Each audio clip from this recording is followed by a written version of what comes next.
Welcome to Online Learning for 8th grade science. Today's lessons is an overview and review of plants. We've been talking about plants this week as we've discussed the food web, and they are producers. So all of their energy comes directly from the sun. That process is called photosynthesis. In the process of photosynthesis, sunlight, in addition to carbon dioxide and water, enter the leaf. The water enters through the roots, goes through the petiole and into the leaf cells. Carbon dioxide enters through the stomata, which are surrounded by the guard cells. That process of photosynthesis occurs in the chloroplast. Don't forget, plant cells also have a different shape than animal cells. We've reviewed this Wednesday during our station lab. Oxygen is the byproduct. Oxygen is produced by photosynthesis. And luckily for us, because we breathe that. So the equation for photosynthesis, to review, is carbon dioxide plus water with the help of energy from the sun makes this molecule called glucose,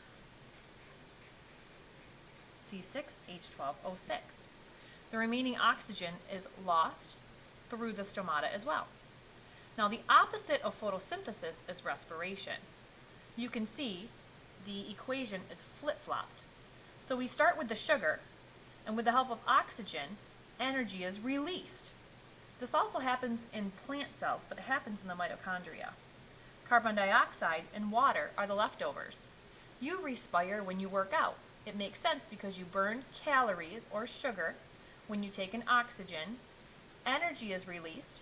You exhale carbon dioxide and you sweat, which is like water. So respiration is like burning energy. Well, what do plants use energy for? One of the main things that plants use energy for is for making new plants, reproduction.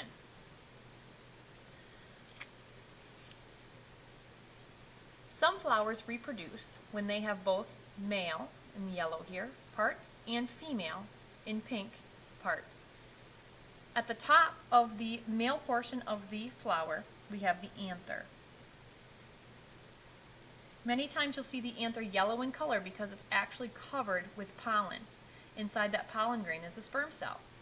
The filament is the portion that holds the anther up. And I'll shade that in for you here. These two parts make the stamen, which is easy to remember if you remember it ends in men. It's the male portion of the flower. The female portion of the flower, at the top we have the stigma. The sticky stigma, because as you can see, it attracts these pollen grains. Under the stigma is the style. It's the tube that grows down to the bottom of the ovary, and inside the ovary is the ovule, which is the egg cell.